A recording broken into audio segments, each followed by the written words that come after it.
I never thought a voice message from my own daughter would feel like a punch to the gut. I wish you weren't my mother, you pathetic crone. That was all. No preamble, no context, just pure malice, spewed out and sealed with the abrupt finality of a dial tone. I stood in the middle of my kitchen in San Diego, barefoot, gripping my mug like it could keep me from falling apart. The coffee was stone cold, untouched.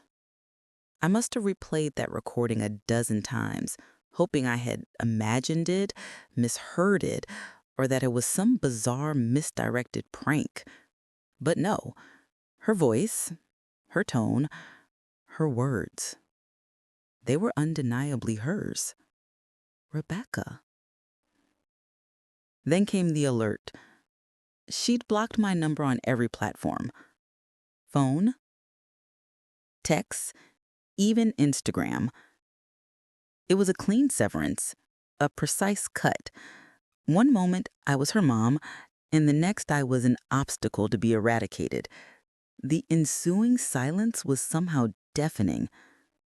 My hand trembled as I transferred the audio file from the laptop to a USB drive.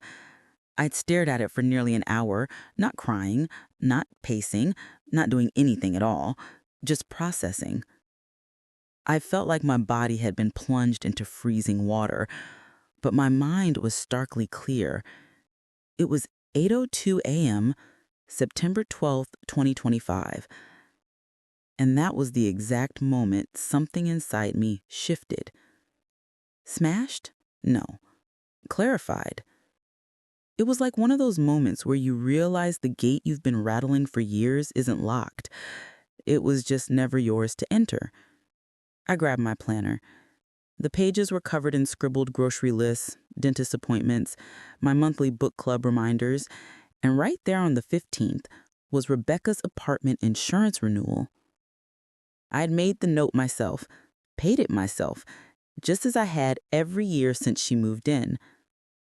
I closed the book and walked over to the cabinet where I stored her spare keys, the property deed, various receipts, and copies of every financial kindness I'd ever offered. My hand hovered there for a moment, and then I didn't hesitate. I didn't weep. I didn't question why. I didn't beg for answers.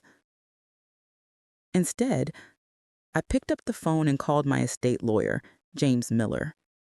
James, it's me. We need to talk. Because if she thought I was going to vanish into the background like some discarded prop in the life she was constructing, she'd made the biggest miscalculation of her existence. By 11:45 that same morning, I was sitting in James's leather guest chair in downtown San Diego, watching him scroll through my phone as he listened to the voice message. He didn't say much, just leaned back, his thumb resting against his chin the way he always did when he was contemplating legal strategy. "I'm assuming this isn't just about words," he finally said, tapping the phone to pause Rebecca's voice mid-rant. "Tell me everything." And I did. All of it. I told him about the condo in the Little Italy district, how I'd given it to Rebecca when she was struggling after her 2022 divorce. I told him about the Lincoln Navigator I co-signed for because she claimed she needed something dependable to drive her son around. I told him about the power of attorney I granted her in 2024 when I had a minor surgical procedure, and she insisted it was just in case. James didn't interrupt. He just kept taking notes. When I finished, he said, "Okay, first step, we verify ownership, titles, and accounts. I'll run a search."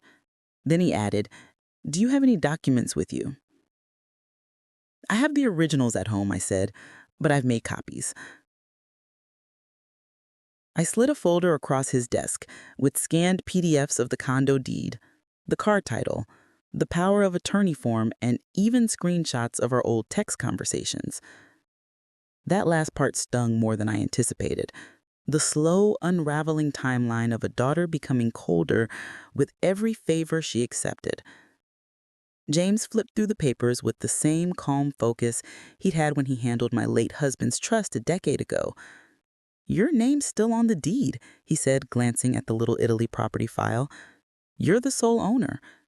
She's not even on it." I sat there breathing through the shock. "And the car?" I asked. "We'll pull the DMV file next," James said. "But if your name's on the title and no release of interest was filed, she had no right to sell it." Rebecca thought she'd gotten away with something. She had no idea the signature she faked still belonged to me.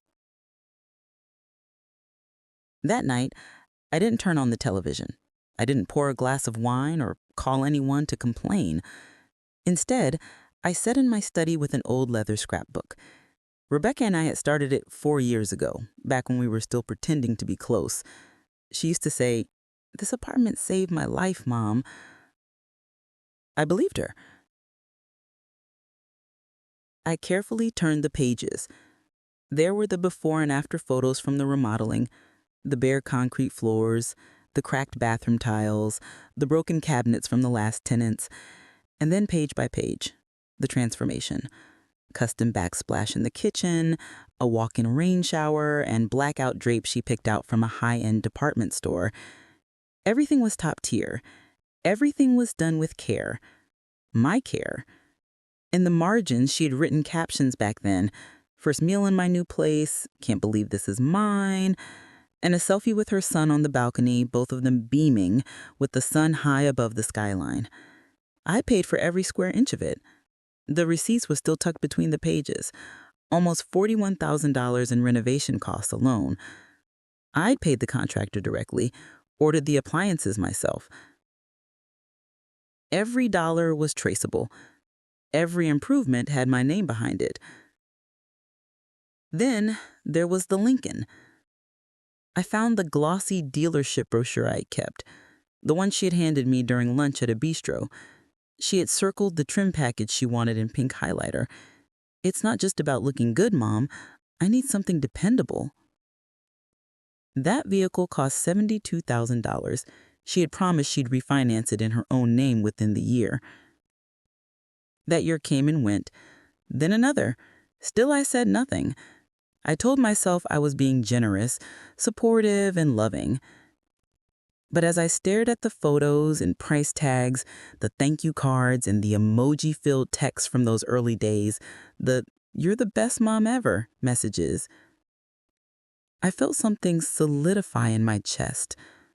Not grief. Not yet. It was something heavier. The next morning, I unlocked the fireproof safe tucked inside my hallway closet. Rebecca never liked that I kept physical records. She said it made me seem paranoid. "Everything's digital now, Mom," she'd tease, rolling her eyes like I was just another out-of-touch boomer. But I kept them anyway. I always had. I pulled out the tan folder marked Rebecca Property. Inside was exactly what I remembered. A single-page letter, notarized and signed by both of us, dated February 11th, 2022. The title read, "Temporary Co-Ownership Statement, Rebecca's Apartment." My handwriting at the bottom added one line in blue ink, "To be amended upon marriage or major life change." Her words from that day came back to me as I reread it. "It's safer in your name, just until I remarry." She'd said it like it was a favor to me, as if I needed protection, not her. That was Rebecca's trick, always folding her needs into concern, always selling self-interest as love. Back then I hadn't questioned it. She'd just gotten out of a nasty divorce. Her ex-husband had drained their accounts, maxed out a credit card in her name. I thought keeping the condo under my name was smart, merciful even. But reading that letter now, seeing my signature under her manipulative promise, I felt the sting of hindsight cut through my gut. The deed, which James later confirmed, never included her at all. My name, my asset. No transfer, no shared title. Rebecca had never followed up about the amendment clause, never married again, never even brought it up. She knew the truth, and she exploited the fact that I hadn't pressed her for clarity. I also found a scanned copy of the car title. That one had both our names. Her second, with no "or" between them, which meant any legal sale required both signatures. At least, it was supposed to. I placed the documents back in the folder slowly, sealing it shut. There was no ambiguity now, no blurred memory or sentimental haze. That evening, I cleared the dining table and brought out every bank folder I'd kept over the last 5 years.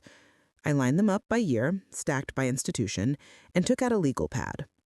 If Rebecca wanted to pretend no one ever helped her, I was going to show her exactly how wrong she was. She'd said it 2 Thanksgivings ago, standing in my kitchen while I basted a turkey she hadn't lifted a finger to prepare. "No one's helped me since college, Mom. I've been on my own since I was 21. I'd smiled then, bit my tongue, because there was family around. Because that's what I always did. Kept the peace. Swallowed the insult. But sitting there with my calculator and pen, I wasn't interested in being graceful anymore. I started tallying. April 2021, a $5,000 wire for dental work. August 2022, $14,200 for the condo's closing costs. January 2023, $3,600 in tuition for her son's preschool. Monthly from March 2023 to June 2025, $1,500 automatic transfers labeled Rebecca. That didn't even include groceries, gas cards, the vacation in Palm Springs I financed when she said she just needed to breathe.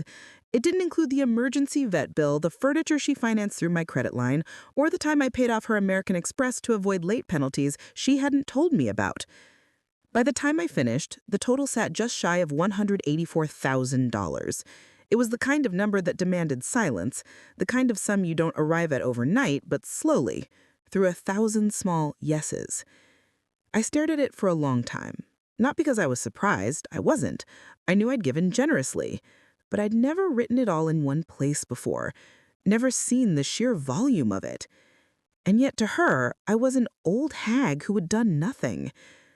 I clipped the ledger to the top of the manila folder and labeled it in permanent marker. Care rendered Rebecca L. Monroe.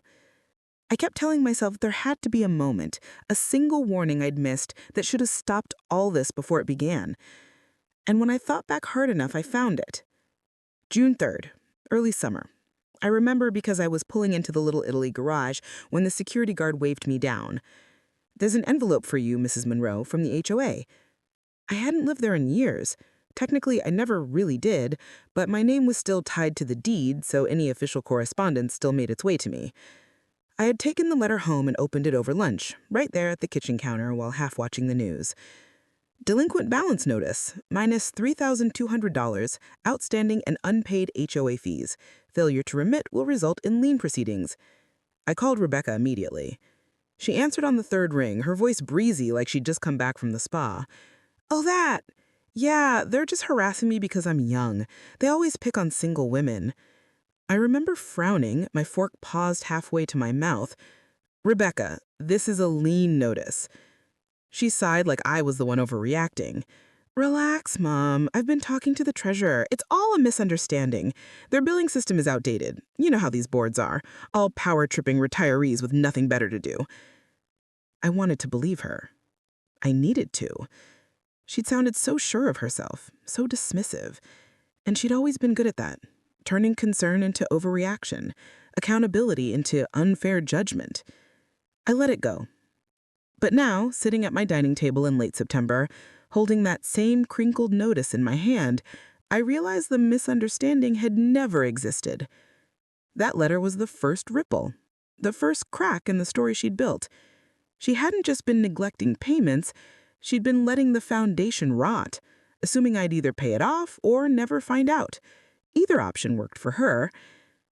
2 days after I delivered the documents to James, he called me back into his office. His tone on the phone had changed. Not urgent, but measured, tight. The kind of voice people use when they're trying to keep emotion out of something awful. I sat in the same chair as before, and he didn't bother with pleasantries. He turned the monitor toward me, a PDF already open. "That," he said, pointing to a signature line on a warranty deed, dated August 14th, "is supposed to be yours." I leaned in. It looked like my signature. The same slant, the same spacing, but it wasn't. I could tell. I knew my own hand, the way you know your laugh from someone else's. And the email listed in the authorization field, r.monroe.secure@gmail.com. I've never owned that address, I said. She used a fake email to approve the closing, James said quietly. Claimed to be you, gave the green light, and then signed off electronically under your name. The title company didn't verify in person because the documents had a notary stamp, one that's been used on 6 other transactions this year, all tied to the same mobile notary service. She may have bribed someone, or it's a stolen stamp. I felt the air leave my chest. So the condo sold. He nodded. Closed. Full cash offer. Buyers in New York, investment firm, paid $426,000. My fingers curled into the edge of the armrest. Where's the money? He traced it to a business account under a Florida LLC, opened 6 weeks ago. A shell company, no real operations.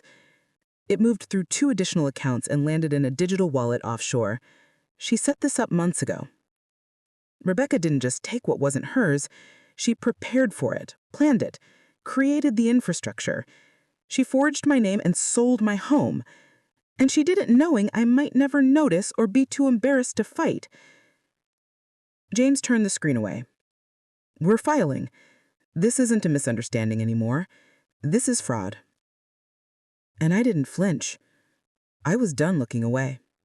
I parked outside the San Diego DMV just after noon, the same building where I'd stood with Rebecca 3 years earlier, smiling for the clerk while we filled out the joint title for her new car. She'd insisted on it being in both our names, just for insurance purposes, she'd said, looping her arm through mine. I remember thinking she looked so grown up that day. She wasn't. She was just practiced. Inside, I waited in line behind a man trying to register a boat trailer. My hands stayed folded. I didn't check my phone. I already knew what I'd find. The clerk, Maria, was polite but cautious, the way people are when they sense trouble might be standing in front of them. I explained that I needed to see the most recent title history for a white 2023 Lincoln Navigator, VIN number ready, paperwork in hand. She asked for my ID. I gave it to her without hesitation. She tapped a few keys, and her face changed. It was sold, she said, August 28th, private buyer, transfer processed in Miami-Dade County, notarized, paid in full, $61,500. She turned the screen toward me. The signature in the seller's field was mine, but not mine. It looked close enough to pass at a glance, but it wasn't my hand. I knew because it didn't breathe like mine. It mimicked. It performed. Maria pulled the copy of the title transfer and laid it beside my license. See the difference? She asked quietly. I nodded. She offered to start the fraud report, said I'd need to file an affidavit of forgery, maybe a police statement. I told her yes, do whatever it takes. As she printed the paperwork, I stared down at the pink slip Rebecca had once begged me to co-sign. It's just until I get my credit up, she'd said. A year tops. I'd paid off the car in full last December. A Christmas gift. No thank you note. Now it was gone.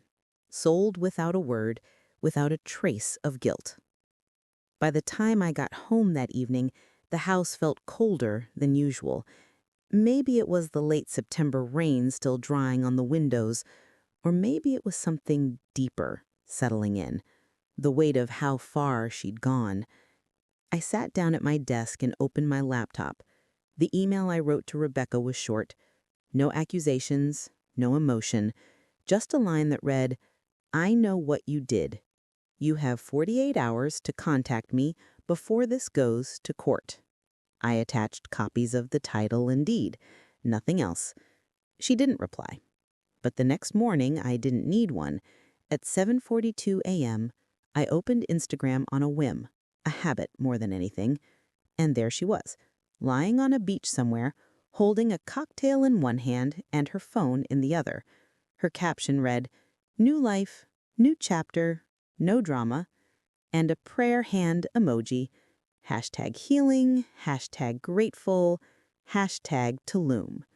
Of course, I zoomed in on the image. Her nails were fresh, her sunglasses new. She looked rested, unbothered, paid for, no doubt by what she'd stripped from me. What she didn't know was that the card she'd used, the one tied to my American Express account, was still active. I hadn't closed it yet. I'd wanted to wait, collect the pattern, build the sequence. Every hotel, every dinner, every boutique charge from the last 2 weeks, they were all still hitting my account. At 10:15 a.m., I called American Express and asked to speak with the fraud division. The woman on the phone was kind, but efficient. I told her the charges weren't mine. I told her the card was never given permission for international use. She asked if the card holder was family. I paused, just long enough for the truth to land. Yes, I said, but that doesn't change the fact she stole from me. By the end of the call, the charges were flagged, the investigation was opened, and the card was canceled. Rebecca could toast to her new life all she wanted, but the bill was coming due. I was at the bank before they opened. The manager, Omar, knew me by name. I'd been a customer there for over 20 years, long enough that he still greeted me with a handshake and a warm Mrs. Monroe. But that morning, I wasn't interested in pleasantries. We sat in his small glass office as the rest of the branch hummed to life outside. I handed him a folder with account numbers and the revocation form James had helped me prepare. I want every joint account frozen, access restricted, and I'm revoking all power of attorney rights Rebecca Monroe has ever had over my affairs. Omar didn't ask questions. He just nodded and began typing. She still has login access, I added. I want that changed now. He tapped a few keys and turned the monitor to show me. There it was, 5 failed login attempts on my investment portal, 3 yesterday, 2 more this morning. She's trying to get in, he said quietly. Not anymore, I replied. Omar printed a stack of papers, handed me a pen, and watched carefully as I signed. His tone was gentle, but I could see the shift behind his eyes. Whatever this looked like on the surface, a mother correcting a misstep, he understood what it really was, a woman reclaiming control. I left the bank with a folder full of new authorizations and a clean slate behind the screen. Rebecca had been locked out of everything, not just financially, but structurally. Every account she thought she could bleed, every corner she assumed was still hers to twist, was gone. I didn't text her. I didn't call. Let her figure it out the way she left me to, quietly and without warning. Back home, I made tea and sat by the window, watching the rain return. My phone buzzed once, a login alert denied. I smiled, folded my hands, and waited. The next morning, I sat across from James again, this time with a fresh manila folder in his hand and something colder behind his usually calm expression. He slid the documents toward me with deliberate care, as if the weight of what we were doing needed time to settle in. He said, civil suits ready. Fraud, forgery, identity theft, grand larceny if we push for criminal. He didn't ask if I was sure. We'd already moved past that. I read the first page slowly. My name at the top, Rebecca's below, bold and unmistakable. The total claim, $514,800 plus damages. James had broken it down line by line. The condo sale, the Lincoln, the American Express theft, and the years of wire transfers that had vanished into her lifestyle like vapor. This will be filed today, he said, and I've submitted copies to the San Diego PD. We're opening a case. I nodded. Then my phone rang. Unknown number. I almost let it go to voicemail, but something told me not to. I answered. At first, there was silence. Then a breath, ragged and sharp, and Rebecca's voice tore through the line, venom laced with panic. What the hell are you doing? I didn't respond. You're suing me? Are you insane? Her voice cracked, not from emotion, but from disbelief. I'm your daughter. Are you actually doing this to your own child? James raised an eyebrow. I pressed the speaker button and placed the phone gently between us. I trusted you, I said. My voice was calm, measured. You forged my name. You emptied my accounts. That's not family. That's theft. You don't understand how any of this works. You're being manipulated. This is elder abuse. James leaned in, his tone crisp. Everything's recorded. You're on speaker, Ms. Monroe. There was a pause. Then the line went dead. James reached forward and stopped the recording. He said, "That goes in the file." Outside, the sky was starting to clear. A pale sun pressed through the clouds. For the first time in weeks, I exhaled without flinching. I spent the next day on the floor of my living room, surrounded by folders, envelopes, USB drives, and a stack of yellow legal pads going back 5 years. Every voice message, every wire transfer confirmation, every email thread that began with, "Can you help me just this once?" I laid them out like puzzle pieces, arranging them not by date but by consequence, the way a forensic accountant might tell a story. I wasn't angry, not in that moment. I was quiet, precise. I made tea and never drank it. I turned off my phone, not out of fear, but out of necessity. Rebecca had gone silent again. No apology, no explanation, just a void where a daughter used to be. By evening, I had labeled 4 folders with permanent marker: deed and property fraud, vehicle title forgery, Amex theft, and direct transfers, care rendered. Each one was packed with hard copies and matching digital backups on a drive labeled Rebecca, Final. I knew what people might say if this ever became public. She must have known. A mother doesn't get blindsided like that unless she lets it happen. And maybe they'd be right. But letting it happen once doesn't mean letting it stand. At 7:30 p.m., I drove the folders over to James's office and handed them to his paralegal, Tanya. She took them with the care of someone receiving evidence, not paperwork.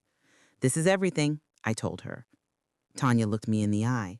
"We'll organize it by claim and timeline." "You've already done half our work." I nodded, suddenly aware of how heavy my shoulders felt. As I turned to leave, she stopped me. "You're doing the right thing, Mrs. Monroe." I didn't need the reassurance, but I appreciated it. 2 days later, I sat in the modest office of First Baptist Church, the same one where I'd once led a grief support group in the year after my husband, Michael, died.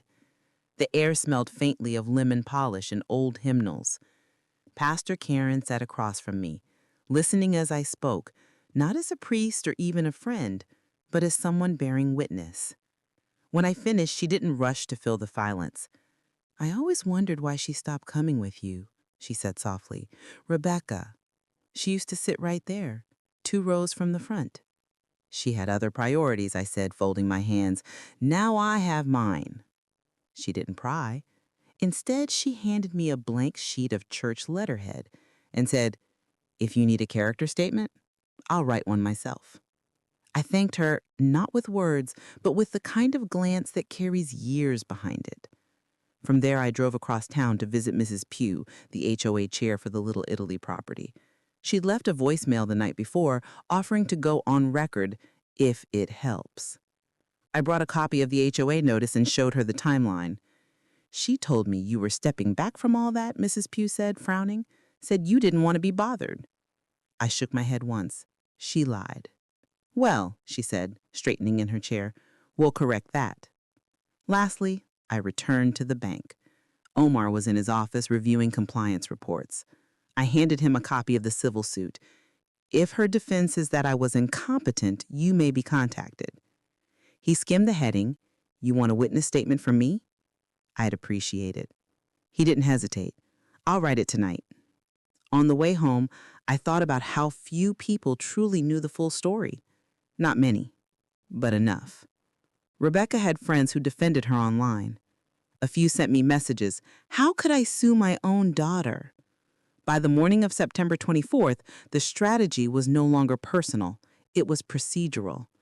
James drafted the cease and desist letter himself.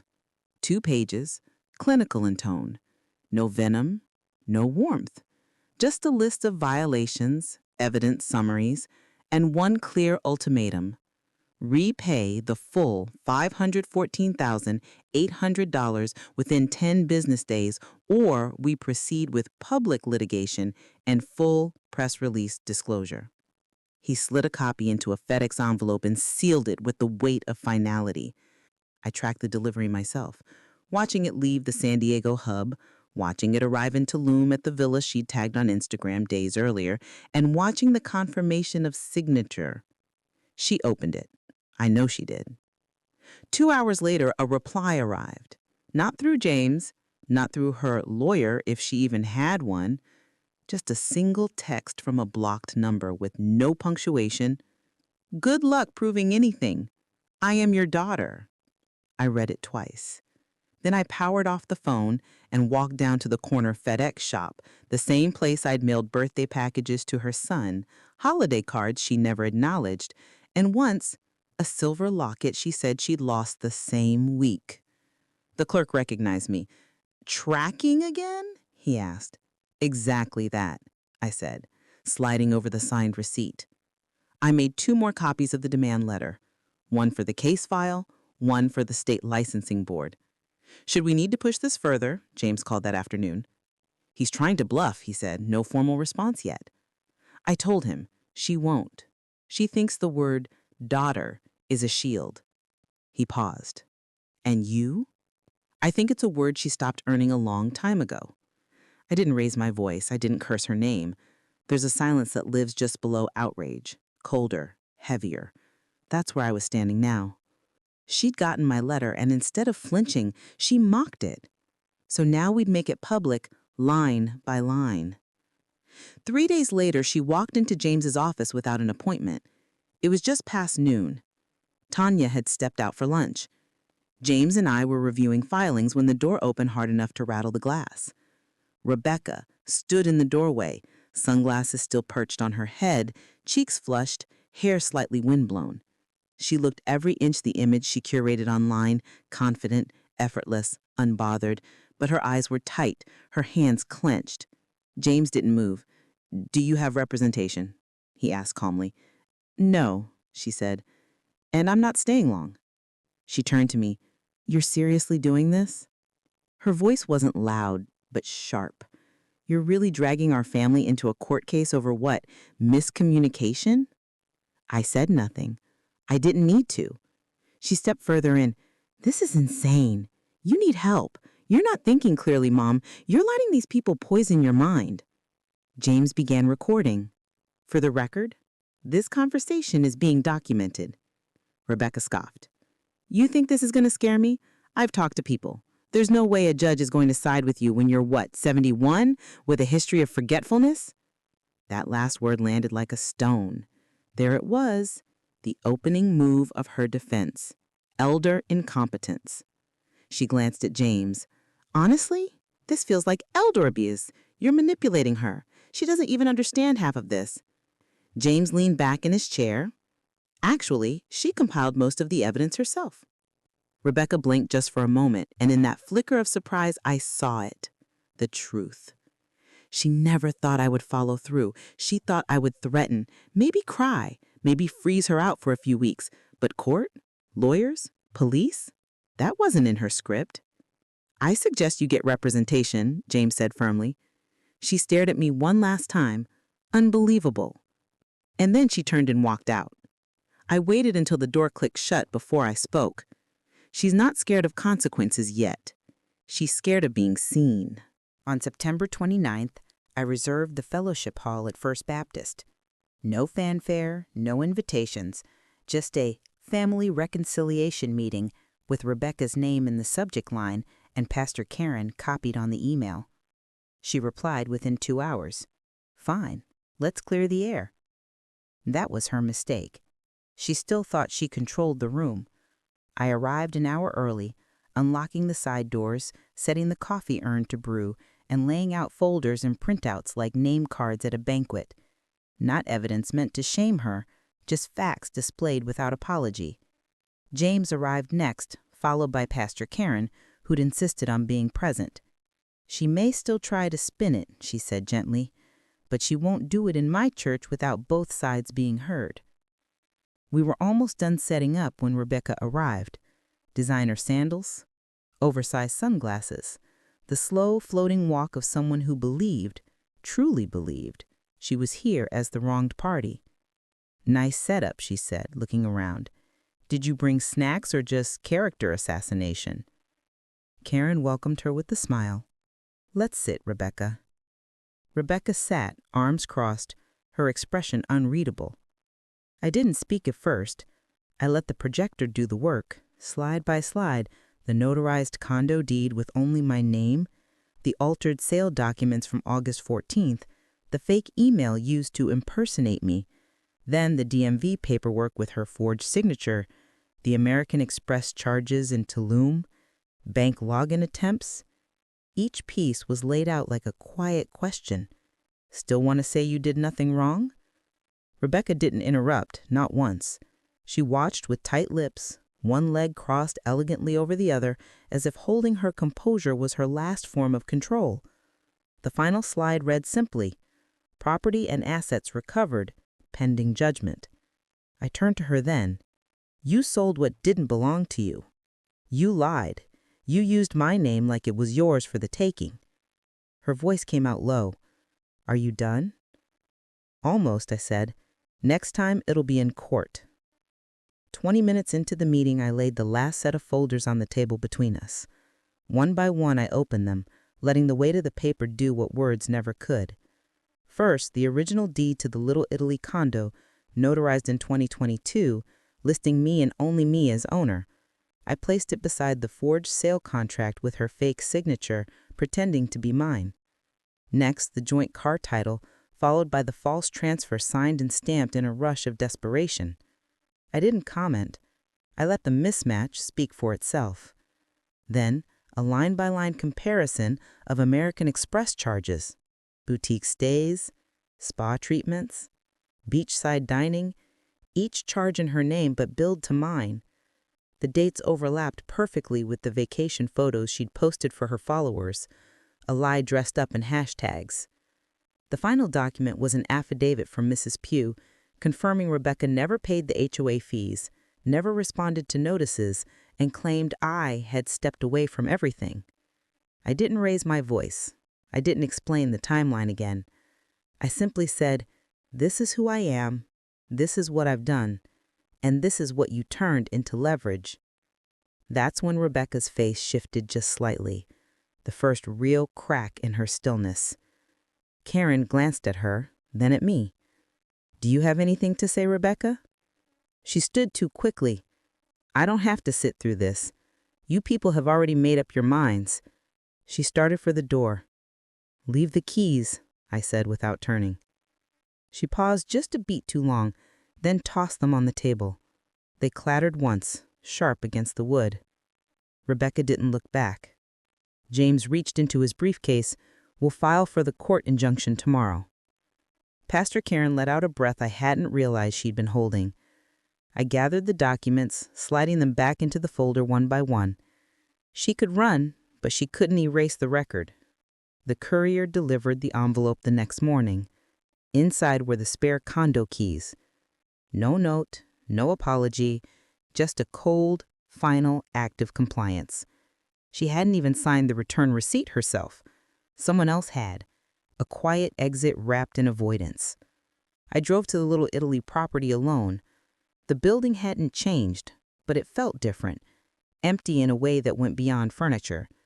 The air inside was stale, undisturbed for weeks. Sunlight stretched across the hardwood floors like it had been waiting for someone to notice it again. I held the keys in my hand for a moment before handing them to Pastor Karen, who'd insisted on coming to bear witness. "No matter how this ends, you deserve to be the one holding the door." The locksmith arrived right on time, efficient, polite, and focused. In 20 minutes, the locks were changed. The space was mine again, not just legally, but physically, tangibly, quietly. Ownership feels different when you've had to take it back. Rebecca's accounts were frozen, her digital wallet flagged, the court hearing scheduled.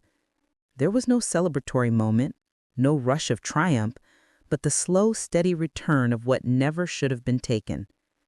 I walked through each room, ran my hand along the windowsill, stood on the balcony and let the wind push past me like it was clearing something out. No police, no cameras, no apology, just the truth in the silence that came after it. I locked the front door myself when we left. The sound was clean, final. She didn't win, Pastor Karen said as we reached the elevator. I didn't answer right away. She didn't even last the distance.